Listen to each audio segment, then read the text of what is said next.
TDP అధినేత చంద్రబాబు తీరుపై మహిళలు మండిపడుతున్నారు.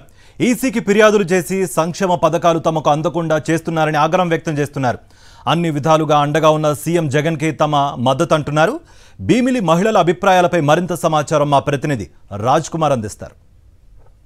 పేదవారి పైన పూర్తి స్థాయిలో చంద్రబాబు అండ్ కూటమి మొత్తం పగబట్టినట్టుగా కనబడుతోంది. సో ప్రజలకు అందాల్సినటువంటి సంక్షేమ పథకాలన్నీ కూడా పూర్తి స్థాయిలో వాళ్ళ నోటు కాడ నుంచి తీసేస్తున్నటువంటి పరిస్థితి కనబడుతుంది. ప్రతి దానికి ఈసీ దగ్గరికి వెళ్ళడం, సంక్షేమ పథకాలు అందేటువంటి ప్రజల నుంచి వాటిని దూరం చేసేటువంటి ప్రయత్నం చేస్తున్నారు. మనతో పాటు కొంతమంది మహిళలు ఉన్నారు భీమిలి కాన్స్టిట్యూన్సీలో, వాళ్ళని అడిగి తెలుసుకునేటువంటి ప్రయత్నం చేస్తున్నారు. వీళ్ళు ఎందుకు ఇలా చేస్తున్నారు? పేద ప్రజలకి సంక్షేమ పథకాలు అందకూడదనా వీళ్ళ ఉద్దేశం? 2014లో మేనిఫెస్టో అనేది చంద్రబాబు నాయుడు గారు చాలా ప్రకటనలు చేశారు. ఏది కూడా చేయలేదు. రైతులకు కావచ్చు, ఇంటింటి ఉద్యోగం కావచ్చు, నిరుద్యోగ భృతి అన్నారు, చాలా చెప్పారు, రుణమాఫీ ఇవన్నీ చెప్పారు, ఏమీ చేయలేదు.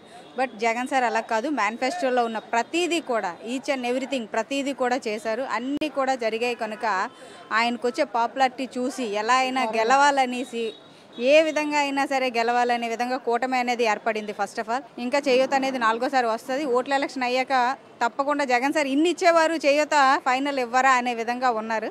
జనాల నుంచి అయితే రెస్పాన్స్ చాలా బాగుంది. ఆయన ఇంటి ఆడపడుచులు లేరు, కానీ మన ఏపీ మొత్తం ఆడపడుచులు అందరూ ఆయనకు సపోర్ట్గా ఉన్నారు. భయపడవలసింది ఏం లేదు. మళ్ళీ జగన్ సార్ వస్తారు 100% షూర్. చంద్రబాబు నాయుడు ఓడిపోతాడనే భయంతోనే వాళ్ళకి భయం పట్టుకుంది. మేము ఎక్కడికి వెళ్ళినా సరే జగన్మోహన్ రెడ్డి పెట్టిన పథకాలు చాలా పెట్టారు. పథకాలు అమ్మఒడి అయితే ఏమి, తర్వాత 40 సంవత్సరాలు దాటి నుంచి 60 సంవత్సరాలు దాటిన వాళ్ళకి 18,750 వైఎస్ఆర్ రైతు భరోసా ఎన్నో ఇచ్చుకొని అసలు ఈ రోజు వరకు కూడా ఇస్తున్నారు. ఎవరికి ఏం ప్రాబ్లం వచ్చినా ప్రాబ్లం ఏంటనేది తెలుసుకుంటున్నారు, సాల్వ్ చేస్తున్నారు. ఇంతకు ముందు అయితే మనమే ఎమ్మెల్యే గారి దగ్గరికి వెళ్ళాలి, క్యూ కట్టాలి, వాళ్ళు మన దగ్గరికి రావాలి అనే ప్రసక్తి ఉండేది కాదు. ఇప్పుడు అవంతి శ్రీనివాసరావు గారు ఏంటంటే మన దగ్గరికే వచ్చి మీ ప్రాబ్లం ఏంటో తెలుసుకొని మీరు ఎక్కడికి వెళ్ళక్కర్లేకుండా ప్రతి ఒక్కరికి అన్ని సంక్షేమ పథకాలు అందించినట్టు చేస్తున్నారు. భీమిలికి సంబంధించిన ప్రజల ఒకటే నినాదం ఉంటుంది. సో ఓట్ అనేది వైనాడు 175 అన్నటువంటి జగన్మోహన్ రెడ్డికి వేస్తాం. చంద్రబాబు లాంటి వాళ్ళు ఎన్ని అవరోధాలు కల్పించినప్పుడు కూడా పూర్తి స్థాయిలో జగన్మోహన్ రెడ్డికే మా మద్దతు అంటూ చెప్తున్నటువంటి పరిస్థితి కనబడుతుంది. Video journalist Nagaraju, Raj Kumar, Bheemili.